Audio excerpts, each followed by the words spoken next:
Galera, hoje nós vamos falar sobre genética e biotecnologia, né? Nós vamos ver alguns elementos ligados às atuais tecnologias, né? As atuais biotecnologias, né? Um assunto bem interessante. Vamos lá. Então, inicialmente, nós vamos falar sobre a manipulação de genes, né? Aqui tem uma imagem, né? Mostrando aí duas revistas muito importantes, né? A Science e a Nature, né? Que em fevereiro de 2001 apresentaram aí ideias, né, apresentaram de certa forma aí uma matéria, né, um artigo a respeito do sequenciamento aí do genoma humano, né, que foi responsável aí, de certa forma por um pontapé, né, em relação a todas as tecnologias que nós temos hoje. Então, o controvertido conceito de gene, né, o termo gene ele foi criado em 1909, né, por Wilhelm Ludwig Johansen, né, e hoje, né, nós temos aí, dentre vários outros conceitos, o adotado pelo livro, por exemplo, do Amado Zimarto, é que o gene corresponde a um segmento de DNA com informações para a síntese de um polipeptídeo ou de um RNA, como vocês estão vendo. Ou seja, o gene nada mais é do que um segmento, um fragmento, um pedacinho de DNA que tem informação para a síntese de um polipeptídeo, como, por exemplo, uma proteína, certo? Então, os limites de um gene, né? O cromossomo ele é formado, né, por uma molécula de DNA, como vocês bem viram no slide anterior, certo? Nós vamos ver que o gene, né, a expressão de um gene resulta aí num processo que nós conhecemos, né, que é a transcrição, ou seja, a molécula de DNA ela é transcrita em uma molécula de RNA. Mas o que define o início e o fim da transcrição do DNA? Nós vamos ver que o gene ele possui uma região promotora. O que é essa região promotora? Nada mais é o local onde se encaixa a RNA polimerase e aí inicia o processo de transcrição. Certo? Essa RNA polimerase, quando ela se liga à fita de DNA, né, a dupla hélice de DNA, o que ela faz? Ela separa essas duas fitas e utiliza uma fita como molde para a síntese de RNA. E aí, né, a resposta para o final da pergunta, né, o fim da transcrição, é justamente essa, né, uma sequência de término para a RNA polimerase reconhecer que é o final da transcrição. Aqui mostrando justamente esse processo, né? Vocês veem aqui na letra A, a região promotora, né? A cadeia a partir da qual o RNA ele é transcrito, né? A sequência de término da transcrição. Tá aqui a RNA polimerase se ligando, a cadeia sendo sintetizada e aqui cadeia finalizada e aí a RNA polimerase ela se solta, certo? Pessoal, o que diferencia, né, um gene bacteriano, né, um gene de uma célula procariótica e um gene de uma célula eucariótica?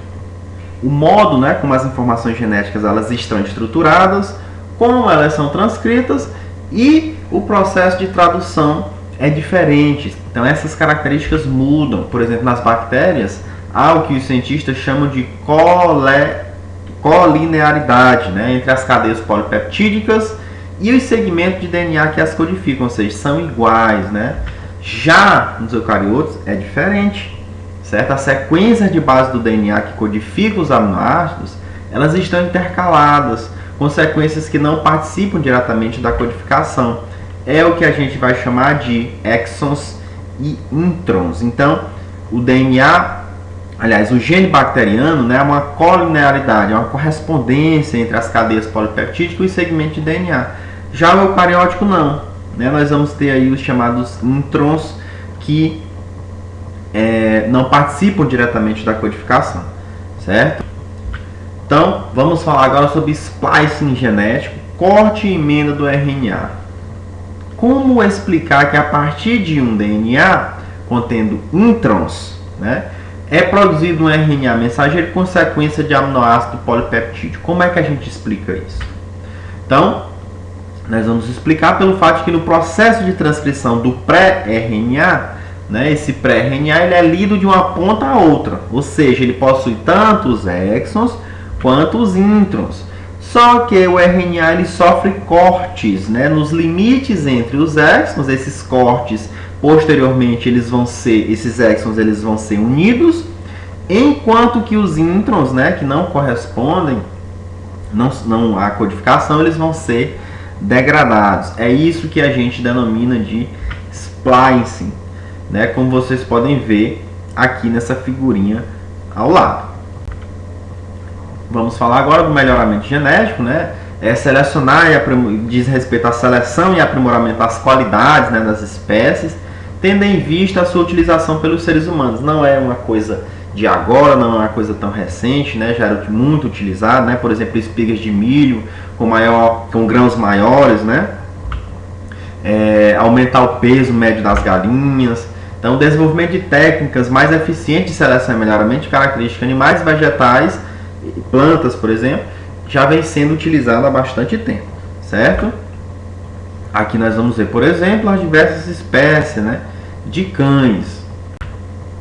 E aí, o que é heterose ou vigor híbrido? Nós vamos ver aqui nessa figurinha que está relacionado, né, à questão do cruzamento de espécies com diferentes linhagens, certo? Você pode ver aqui nessa primeira linhagem pura, né, mas você pode ver que no fenótipo eles são diferentes, certo? E aí o que vai acontecer? Um híbrido, ou seja, esse milho aqui do cruzamento de A com B vai ter característica de ambos, vai ter um híbrido, ou seja, vão ter características de ambos os indivíduos. E se a gente cruzar esses dois, né, nós vamos ter aí um indivíduo duplo híbrido, ou seja, tem característica desses 4 indivíduos acima, certo? E aí, quais são os problemas decorrentes desse melhoramento genético? O principal deles é que essas linhagens que são produzidas, esses híbridos, eles apresentam pouca variabilidade. E qual é o problema disso? Isso reduz a capacidade da população dessas diversas espécies de se adaptar às alterações ambientais, certo? No caso das monoculturas, elas produzem lucros maiores em curto prazo.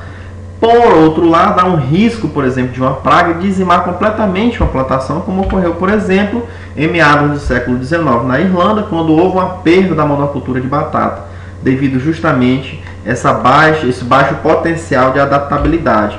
Em 1970, por exemplo, no sul dos Estados Unidos, ocorreu a perca, né, de grande quantidade aí de plantações de cultura de milho híbrido, justamente porque foi atacado por um fungo. No que diz respeito à engenharia genética, né, está relacionada a técnicas de manipulação do DNA que permite isolar e multiplicar genes a partir, conseguindo, né, transferi-los de um indivíduo para o outro, não necessariamente de um indivíduo de uma mesma espécie, mas de espécies diferentes. É aí onde entra o que nós vamos chamar de tecnologia do DNA recombinante, onde por exemplo, nós podemos inserir enzimas, né, as proteínas, de uma espécie em outra, como é, por exemplo, a forma de produção da insulina, que é introduzida, por exemplo, no DNA bacteriano, e esse DNA bacteriano ele é replicado, ou seja, ele é duplicado, e a partir desse processo de duplicação nós conseguimos produzir insulina. O que são essas tesouras moleculares, ou seja, o que são essas endonucleases de restrição? As endonucleases de restrição, elas são defesas naturais, né, que são desenvolvidas por bactérias contra vírus bacteriófagos. Essas endonucleases, elas reconhecem sequências específicas de base em moléculas de DNA e cortam-nas nesses pontos. Elas são consideradas ferramentas bioquímicas, né, para cortar moléculas de DNA de forma controlada e previsível. Aqui nós podemos ver um quadrozinho mostrando, por exemplo, o nome da endonuclease, a bactéria de origem e o sítio de ação, ou seja, onde é que ela vai cortar especificamente aquela molécula de DNA, certo? Então isso é muito útil, por exemplo, para criação de estratégias para responder de certa forma a infecções virais. E aí chegamos ao que nós vamos chamar de separação eletroforética, né, de fragmentos de DNA. No caso que a gente chama de eletroforese, né, ela é capaz de separar outras moléculas orgânicas, como RNA e proteínas, em condições específicas para cada uma. O que está mostrando aqui? uma placa, né, de gel, onde vai ser realizado, por exemplo, essa eletroforese. Chama-se eletroforese justamente pelo fato de que é introduzida aqui carga elétrica. Então, o que é que vai ocorrer? Vocês estão vendo aqui um polo negativo, um polo positivo, e quando ocorrer a passagem, né, da carga elétrica aqui por dentro desse gel, os fragmentos menores eles vão migrar de forma mais rápida que os fragmentos maiores ou intermediários. Então isso permite, por exemplo, a comparação de material genético. Isso permite, por exemplo, o uso em medicina forense e em outras situações que permitam, né, a comparação desses pedaços de moléculas, aí no caso RNA e proteínas.